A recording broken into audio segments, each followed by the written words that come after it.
Good morning dear students. हम class 12th का हमारा टॉपिक पढ़ रहे थे जो था कोऑर्डिनेशन कंपाउंड का उपसय संयोजक यौगिकों का। और उपसय संयोजक यौगिकों में कुछ टॉपिक्स हमारे हो चुके हैं, जैसे वर्नर सिद्धांत है, योगात्मक यौगिक हैं, ऐसे कुछ टॉपिक्स हो चुके हैं। हम जो पढ़ रहे हैं वो उपसय संयोजक यौगिकों की कुछ उनसे संबंधित कुछ जो उनके अंदर हमारे काम में आती है वो परिभाषाएं पढ़ रहे हैं। और उन परिभाषाओं में आज हमारी जो नेक्स्ट परिभाषा आने वाली है वो है होमोलैप्टिक और हेटेरोलैप्टिक संकुल की। होमोलैप्टिक एवं हेटेरोलैप्टिक संकुल। देखो बच्चों, होमोलैप्टिक और हेटेरोलैप्टिक संकुल होते क्या है पहले उसको समझते हैं और इसके बाद इन दोनों की डेफिनेशंस लिखेंगे हम अलग अलग। होमोलैप्टिक संकुल, तो जैसे मैं एक एग्जांपल लिखती हूँ, ये है हमारा कंपाउंड CONH3 का होल 6 3+। एक एग्जांपल ये है और एक हम एग्जांपल ले रहे हैं जिसमें है CONH3 का होल थ्राइस Cl3। और ये कंपाउंड है हमारा सिंपल सा जिसमें CONH3 का होल थ्राइस और Cl3 जुड़े हुए और एक में NH3 कितने जुड़े हुए, 6 जुड़े हुए। अब देखो ये दोनों ही कंपाउंड जो है वो एक होमोलैप्टिक है और दूसरा हेटेरोलैप्टिक है। होमो और हेटेरो से हम मतलब समझे तो होमो का मतलब होगा समान और हेटेरो का मतलब होगा विषम, विषम का मतलब डिफरेंट। तो यहाँ पे ये जो है उस कंपाउंड में केंद्रीय धातु परमाणु के साथ जुड़े हुए जितने भी लिगेंड है वो सारे के सारे क्या है, समान है, सारे के सारे NH3 है। जबकि दूसरे कंपाउंड में क्या है कि सारे जो लिगेंड है केंद्रीय धातु परमाणु के साथ जुड़े हुए वो समान नहीं है। ठीक है, तो जो समान है वो तो समान वाले को शो करेंगे। होमो का मतलब मैंने क्या बताया, समान बताया। तो मतलब इस तरह का संकुल जिसमें केंद्रीय धातु परमाणु के साथ समान लिगेंड जुड़े हुए रहते हैं वो क्या कहलाता है, होमोलैप्टिक संकुल कहलाता है। और ऐसा संकुल जिसमें केंद्रीय धातु परमाणु के साथ विभिन्न प्रकार के लिगेंड जुड़े हुए रहते हैं या हम बोल सकते हैं अनेक प्रकार के लिगेंड जुड़े हुए रहते हैं, उन्हें हम क्या बोलते हैं, हेटेरोलैप्टिक संकुल। क्लियर है? तो इन दोनों की मैं डेफिनेशन जो बनती है वो लिख देती हूँ और कुछ एग्जांपल्स भी इनके साथ में हम लिख देते हैं। तो सबसे पहले हम लिखेंगे किसको, होमोलैप्टिक को। तो देखो क्या होगा, होमोलैप्टिक क्या होंगे, वे संकुल वे संकुल जिसमें जिसमें केंद्रीय धातु परमाणु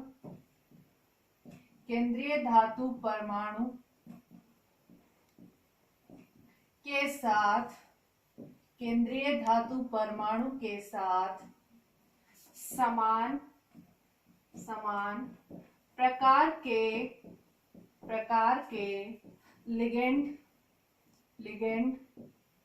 जुड़े होते हैं होमोलैप्टिक संकुल कहलाते हैं। होमोलैप्टिक संकुल कहलाते हैं।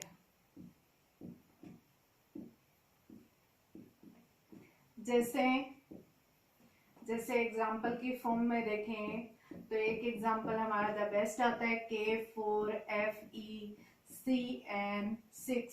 आयरन केंद्रीय धातु परमाणु है और 6 साइनाइड आयन जो है उसके साथ जुड़े हुए हैं, 6 के 6 सिमिलर है। दूसरा एग्जांपल हम इसमें लिख सकते हैं क्या, जैसे हमने अभी लिखा था वही लिख सकते हैं, CONH3 का होल 6Cl3। इसी तरह से हम एक एग्जांपल लिख सकते हैं PTCl4 2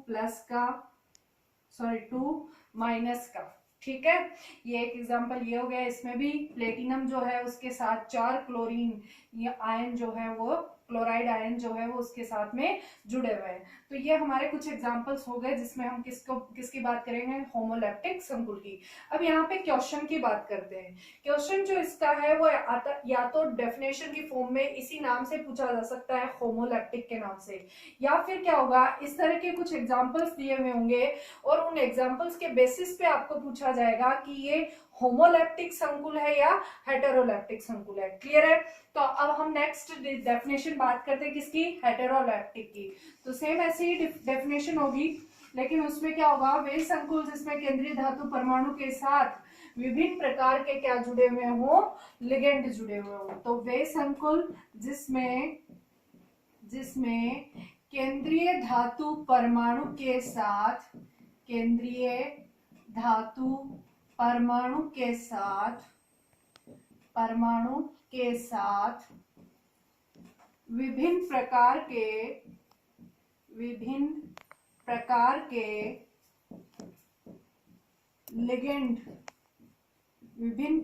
के लिगेंड जुड़े हुए होते हैं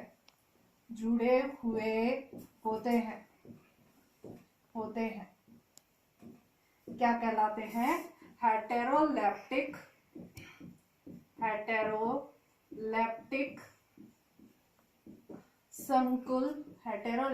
संकुल कहलाते हैं। क्लियर है? तो अब इसके लिए भी हम बात करेंगे। तो एग्जाम्पल की फॉर्म में यदि हम देखें तो ये हो सकता है K4 FeBr Cl CN4, ठीक है।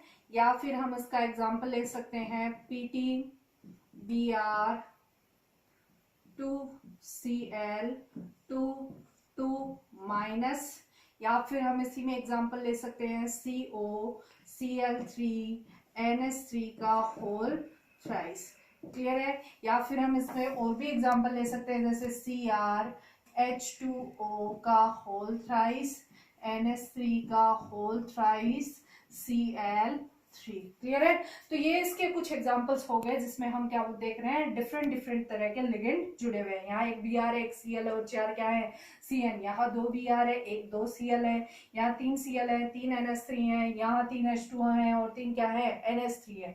तो इस तरह से ये डिफरेंट टाइप के जुड़े हुए हैं। तो इस तरह का जो लिगेंड होगा, वो संकुल जो होगा वो कैसा होगा? विषम संकुल होगा। विषम जुड़े हुए हैं मतलब भिन्न जुड़े हुए हैं, तो उसको हम किस नाम से बोलेंगे? हेटेरोलैप्टिक संकुल के नाम से उसको बोलेंगे। क्लियर है? तो यहाँ तक हमारी डेफिनेशंस लगभग हो चुकी हैं।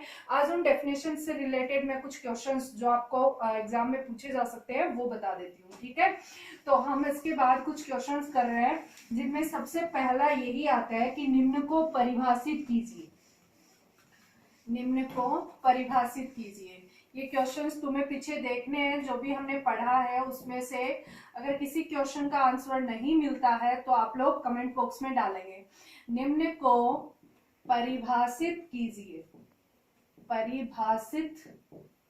कीजिए, जिसमें एक आता है हमारा, नंबर 1 आता है CMA, नंबर 2 आता है आपका उभय दंतुक लिगेंड, नंबर 3 आता है किलेट लिगेंड। और जब भी आपको परिभाषित पूछा जाता है आप साथ में उसके एग्जाम्पल्स भी उसमें देंगे, एग्जाम्पल के बेसिस पे उसको बताएंगे। केंद्रीय धातु परमाणु CMA का मतलब है उभय दंतुक लिगेंड हो गया, किलेट लिगेंड हो गया, और हमारे आज के हो गए क्या आपके होमोलैप्टिक और हेटेरोलैप्टिक संकुल। होमोलैप्टिक एवं हेटेरोलैप्टिक संकुल।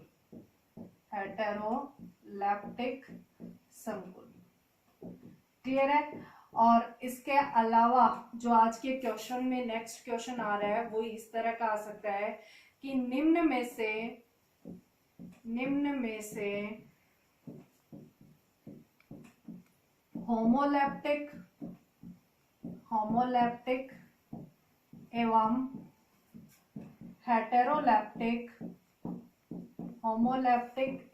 हेटेरोलैप्टिक संकुल यौगिकों को बताइए। ये क्वेश्चन आपको अपने माइंड से ही करना है। यौगिकों को बताइए। कुछ एग्जांपल्स जो मैंने अभी बताया उनमें मिल सकते हैं, लेकिन सारे आपको नहीं मिलेंगे। तो पहला हमारा एग्जांपल है इसमें Cr Br Cl NH3 का होल थ्राइस, ये 3+। इसी तरह से हो सकता है Fe4, कॉमा लगा रही हूं मैं बीच में, Fe4 Cu Cn का होल 6 का होल थ्राइस, ठीक है। और इसी तरह से हमारा एग्जाम्पल हो सकता है Pt NH3 का होल थ्राइस, और F का होल थ्राइस, ठीक है, सॉरी केवल F, फ्लोरीन, केवल फ्लोरीन होगा, केवल F होगा, ठीक है। और इसी तरह हमारा एग्जाम्पल हो सकता है K3FeCN4 NH3 का होल ट्वाइस, NH3 का होल ट्वाइस। इसी तरह से हमारा एग्जाम्पल हो सकता है CO NH3 का होल थ्राइस Cl3। और इसी तरह हम एक और एग्जाम्पल लिख सकते हैं PtBr4 और पावर में 2 माइनस, ठीक है। तो ये कुछ एग्जाम्पल्स हैं जिनमें से आपको केवल छांटना है, छांट के अलग करना है कि कौन कौन से होमोलैप्टिक संकुल है और कौन कौन से हेटेरोलैप्टिक संकुल है। क्लियर है?